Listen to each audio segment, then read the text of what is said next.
शरीर के करा पर छोड़ 12 बरस कितनी के जान हुसैन अबला हसन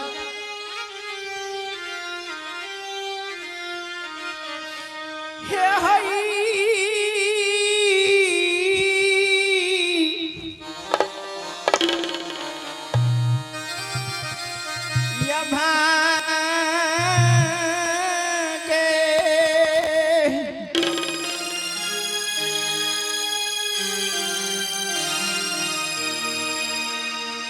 अबला हसामी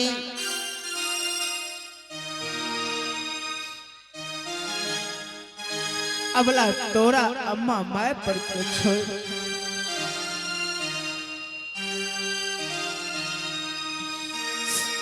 भगवान हमारा पोपी में हे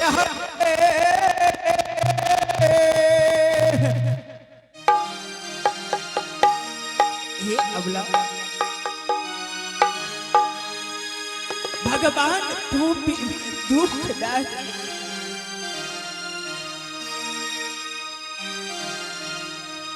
आवाज कटा कम करियो सुशी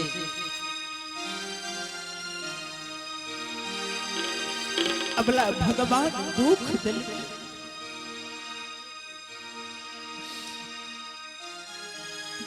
भगवान हमारा 12 बरस कनोली लिखल गई तोरा पोपी लिखल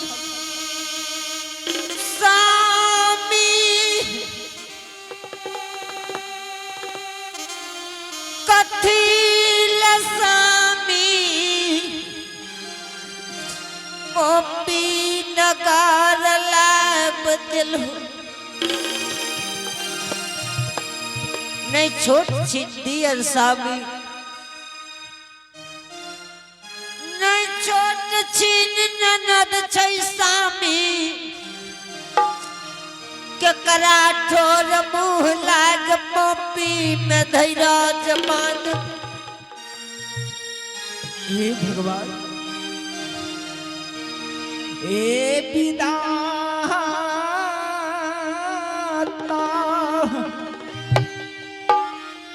ए अबला तोरा पोपी पूरा नगरी में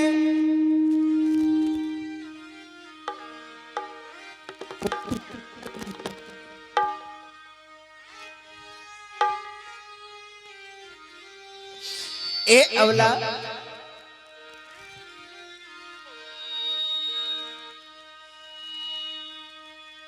तू क्या पोपी की सीमान पर आयल हो तोरा के मारल का पोपी पुरनगरी में के गायर दल के उंगली बतल का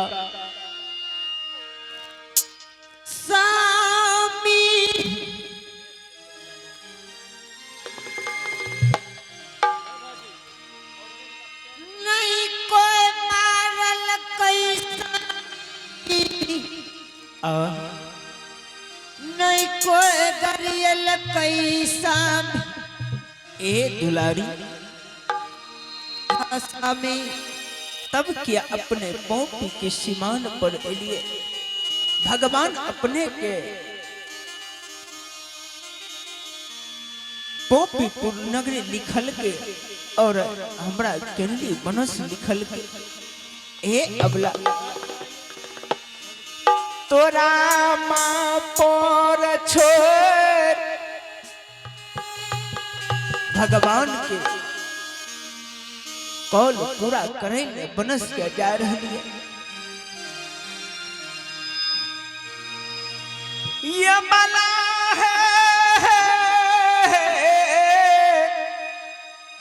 हसम दुलारी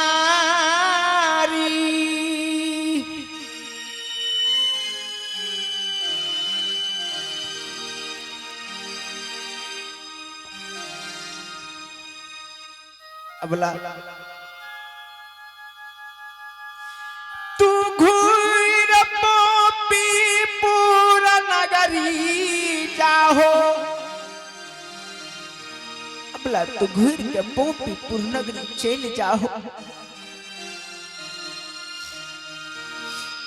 बुढ़िया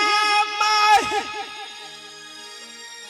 80 बरस की बुढ़िया माई लाठी के ठेगना से बोलैया बुढ़िया भाई के चल के रहियो बुढ़िया माई के सेवा है करियो है दुलारी है।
अबला तू घूर के पोपी पुर नगरी चल जा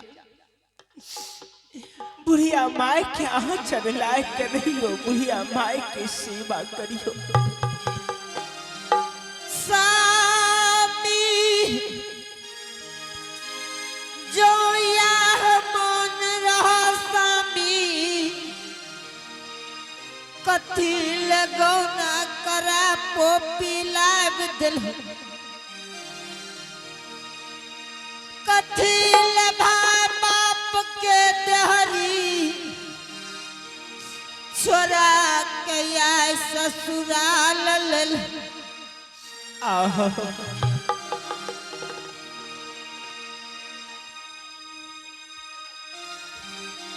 नहीं छोट छीन दियर छै नहीं छोट छीन ननदैया के करा देख धैर्य जमा धबई ए अबला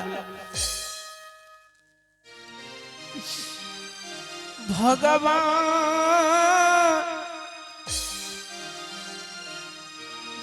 अगर अबला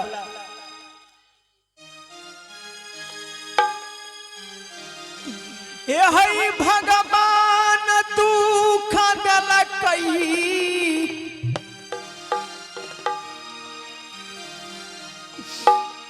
जे भगवान दुख दिया मेटे वाला दुनिया संसार में नहीं भगवान हमारा 12 बरस कनली लिखल तोरा पोपीपुर नगरी लिखल का अबला बात मानो तू घूर के पोपीपुर नगरी चल जाओ यह बढ़िया माई के सेवा करी हो है अनित दिन धर्मराज बाबा के गहबर में पिहो धूप अगरबत्ती जलई हो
कपार फोड़ मर जब नहीं जाए ये अबला बात मानो हेलो अबला बात मानो घूर के पोपीपुर नगरी चल जाओ हेलो जी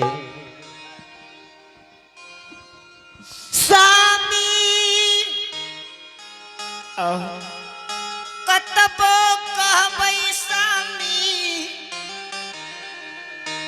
लेकिन पोपी के घूर नहीं जाइब हे अबला बात माना अम्मा माई के सेवा करियो नित दिन धर्मराज बाबा के गहवर लिपियो साधु महात्मा के भोजन करियो जय नदी में नैया खेबैया नहीं है वही नैया कोनो काम के नहीं सामी जे स्त्री के पुरुष नहीं है संसार में कोनो काम के नहीं सामी कतबो कहबा पोपी के नहीं जाइबा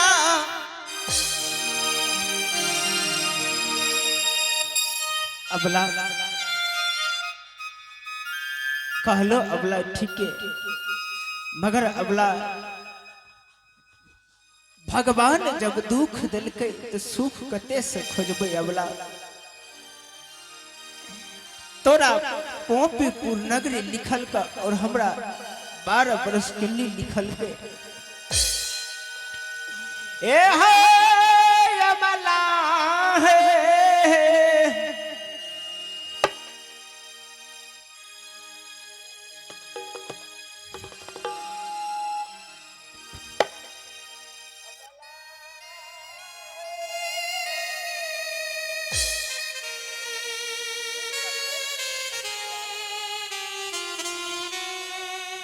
तू पोपीपुर नगरी चल जाओ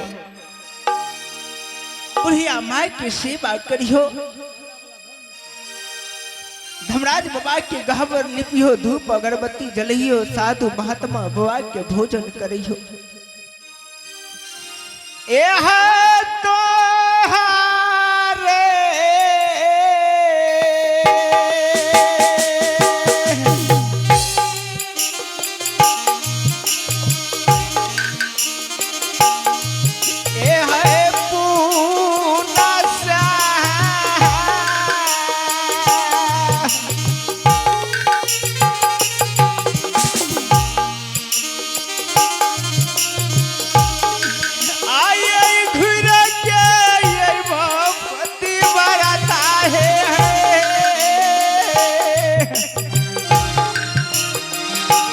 हे अबला बात माना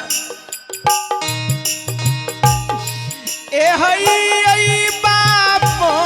पी पूरा ए हई ना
स्वामी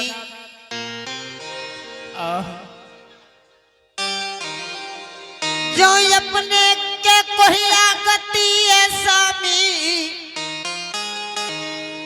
ऐ गति में भूख लग जात सब एहे मांगल भीख कोई नहीं देता स्वामी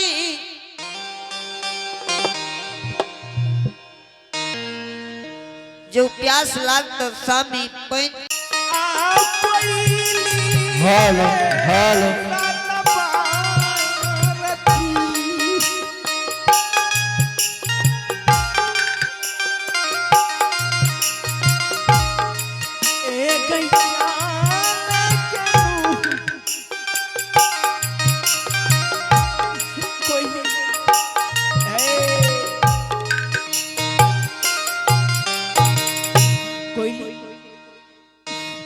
अबला तेजी से धर बर मार न आव रहले कोई लागे ये दुनु बरे के देख लेल के कोई ए गई कोयली गे सत महारती